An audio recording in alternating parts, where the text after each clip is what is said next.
this is Matt from InvestiQuant. Today is Tuesday, September 13, 2022. The markets continue to march higher, and we have an overbought signal that triggered based upon yesterday's closing price. So we've rallied for 4 straight sessions, 4 big green candles, and closed up near the highs of the session yesterday and triggered an overbought RSI reading. So we'll be looking at that this morning. Let me go ahead and grab all 4 instruments. Setups based upon entering long at 9:30 a.m. Eastern Time, exiting at 4:15 p.m. Eastern Time. Now, the overnight session has continued beyond yesterday's high and is trading up at the highs of the session as I am recording this. So I'm going to go to the gap direction. We're going to click on gap up here. I would normally go with open above prior day high when I look at this, but this is not something that has a whole lot of samples to work with. So I'm going to go with gap up just to keep as many samples as possible. All right, the next thing I'm going to do is go to the indicators library, and we're going to use 2 pieces of information. We're going to grab them from the active today section, which tells you what is true for today. So everything listed here is true and applicable for today's session. The first one I'm going to click on is this top option, day after 2-day RSI above 95. That's our very first option over here in the overbought oversold category. Next, what I'm going to do is go down towards the bottom and say that yesterday closed below a 200-day simple moving average. That gives me everything that I need. Now I can click View Results.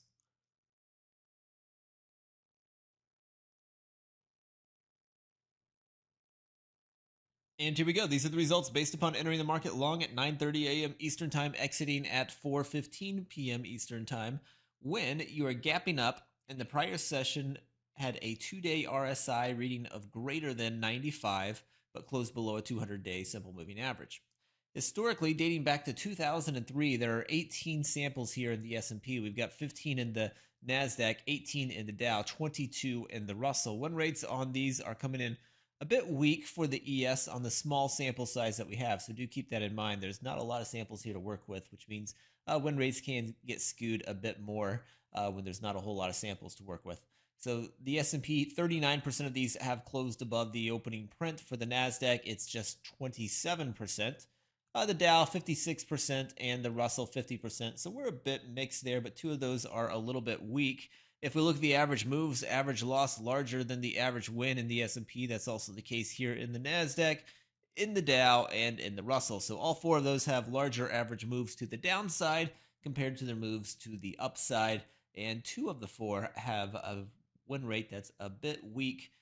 Once again, they are on light sample sizes there, so that can allow them to get a little bit skewed in one direction or the other. In this case, in the downside, it's been skewed a bit because there are fewer samples.